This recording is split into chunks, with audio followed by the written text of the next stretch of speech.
প্রথমে তার হাত দুটোকে দুপাশে দুজন ধরে রেখেছে এবং দুজন ওকে পা দুটোকে টেনে জরাসন্ধের মতো ছিঁড়ে ফেলেছে, মানে ও এসে ওই ডেড বডিকে রেপ করেছে। এটা ঘটনাক কেন্দ্ৰ কৰি এই ভিডিঅ'টো বনোৱা হৈছে। কলিকতা এখন চিকিৎসালয়ৰ এগৰাকী ডক্টৰক বহুতো শাৰীৰিক মানসিক ক্ষতি কৰি আচলতে মানে কি বিপর্যস্ত, মানে বিধ্বস্ত, কি নৃশংস অত্যাচার করেছে। ওকে উল্টো দিক করে শুয়েছে, মেরে তারপরে আরো যেটা হানি খুচি তেওঁক বিভিন্ন আঘাত দি তেওঁক এনেকুৱা জেগাত আঘাত দি তেওঁক হত্যা কৰা হৈছে। দেখিলে শুনিলে আপোনালোকৰো মন বেয়া লাগি যাব, কিয়নো এনেকুৱা ঘটনা আচলতে নিন্দা কৰাটো অতি প্ৰয়োজন। আচলতে এনেকুৱা ধৰণৰ মানুহক বলিয়া পগলা বুলি ক'ব পাৰি, কিয়নো সমাজৰ বাবে এটা কলংক।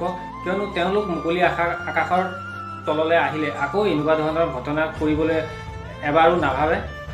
সেইভাবে সাথে এবার দেখেছে যে একে দিয়ে যদি একটা রেপ করিয়ে দিতে পারি তাহলে ঘটনার মোড়টা অন্যদিকে ঘুরে যাবে। এইবার ওকে বলেছে, যা সেমিনার রুমে তোর জন্য রেখে এসেছি, যা তুই এবার গিয়ে কাজ করে দিয়ে আয়। ও এসে ওই ডেড বডিকে রেপ করেছে যাতে তার ভ্যাজাইনাতে সিমেন পাওয়া যায়।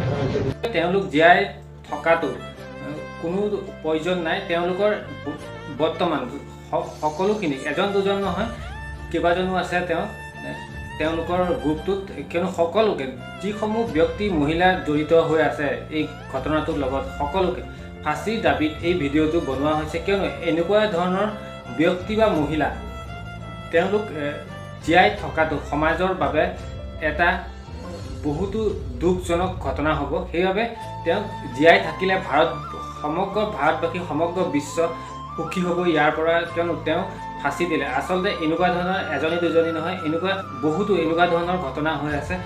সমগ্ৰ ঘটনাই যে ন্যায় পাব তেনেকুৱা ধৰণৰ লাগিব। আচলতে এগৰাকী মহিলাই ন্যায় পালে আচলতে সকলো মহিলাই ন্যায় পোৱা নিচিনা লাগিব। আচলতে ইয়াৰ ওপৰত এটা ফোন রেকর্ডিং আছে, প্রথমতে সেই রেকর্ডিংটো শুনি লওক আর ভিডিওটো লাইক শেয়ার কৰিবলৈ নাপাহৰিব।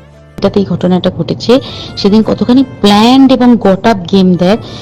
ওই ঘরে সেই দিনকে ওর সাথে যখন খাওয়া দাওয়া করেছে বাকি চারজন, সেই চারজনের মধ্যে একটি মেয়ে পর্যন্ত ছিল। সে কিরকম মেয়ে চিন্তা কর, এরা ডাক্তার না জানোয়ার জানি না, আমি জানোয়ার বললেও জানোয়ারদের অপমান করা হয়, কারণ জানোয়ার সমাজে এরকম কাজ হয় না। তো ডাক্তার না কি আমি বলতে পারবো না। এবং তোরা জানিস যে প্রথমে তার হাত দুটোকে দুপাশে দুজন ধরে রেখেছে এবং সেই কাজে সেই মেয়েটিও সাহায্য করেছে, ইন্টার্ন মেয়েটি।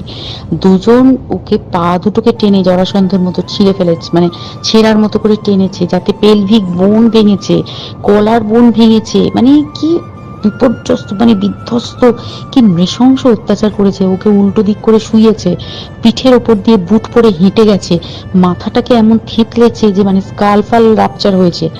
এই সমস্ত করার পরে শ্বাসরোধ করে তাকে মেরেছে। মেরে তারপরে আরো যেটা আরো ভয়ঙ্কর, যে একটা মৃত মানুষকে মিনিমাম ডিগনিটি দিতে জানে না, তারা নিচে এসে দেখেছে ওই সঞ্জয় তখন বসে মদ খাচ্ছিল অন্য আরো গ্রুপ ডি স্টাফদের সাথে। এবার দেখেছে যে একে দিয়ে যদি একটা রেপ করিয়ে দিতে পারি তাহলে ঘটনার মোড়টা অন্যদিকে ঘুরে যাবে। এইবার ওকে বলেছে, যা সেমিনার রুমে তোর জন্য রেখে এসেছি, যা তুই এবার গিয়ে কাজ করে দিয়ে আয়। ও এসে ওই ডেড বডিকে রেপ করেছে যাতে তার ভ্যাজাইনাতে সিমেন পাওয়া যায়।